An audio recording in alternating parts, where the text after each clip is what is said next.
ఒకప్పుడు ఆసీస్ అంటేనే ప్రత్యర్థి జట్లకు వణుకు పుట్టేది. కాని ఇప్పుడు పరిస్థితి మారుతోంది.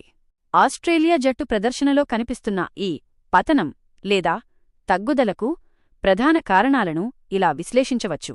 డేవిడ్ వార్నర్ వంటి దిగ్గజాలు వైదొలగడం, స్టీవ్ స్మిత్ ఫామ్ కోల్పోవడం జట్టు బ్యాటింగ్ వెన్నెముకను బలహీనపరిచింది. స్టార్క్, కమిన్స్, హాజిల్వుడ్ త్రయం ఇంకా రాణిస్తున్నప్పటికీ వారిపై పనిభారం, వర్క్లోడ్ పెరగడం వల్ల కీలక మ్యాచ్ల్లో ఆశించిన స్థాయిలో ప్రభావం చూపలేకపోతున్నారు. ఒకప్పుడు ఆసీస్ జట్టులో 7వ నంబర్ వరకు మ్యాచ్ విన్నర్లు ఉండేవారు. ప్రస్తుతం టాప్ ఆర్డర్ విఫలమైతే ఇన్నింగ్స్ను నిలబెట్టే యాంకర్ పాత్ర పోషించే ఆటగాళ్ల కొరత స్పష్టంగా కనిపిస్తోంది. భారత్, శ్రీలంక లేదా వెస్టిండీస్ వంటి స్పిన్కు అనుకూలించే పిచ్చులపై ఆసీస్ బ్యాటర్లు ఇప్పటికీ ఇబ్బంది పడుతున్నారు. ఐసీసీ టోర్నమెంట్లు ఎక్కువగా ఇలాంటి పరిస్థితుల్లో జరిగినప్పుడు వారి గ్రాఫ్ పడిపోతోంది. గతంలో ఆస్ట్రేలియాకు గట్టిపోటీ ఇచ్చే జట్లు తక్కువగా ఉండేవి.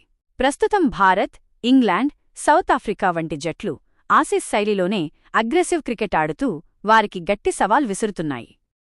ఆఫ్ఘనిస్తాన్ వంటి జట్లు కూడా ఐసీసీ టోర్నీల్లో ఆసీస్ను ఓడించటం వారి ఆధిపత్యం తగ్గుతోందనే దానికి నిదర్శనం.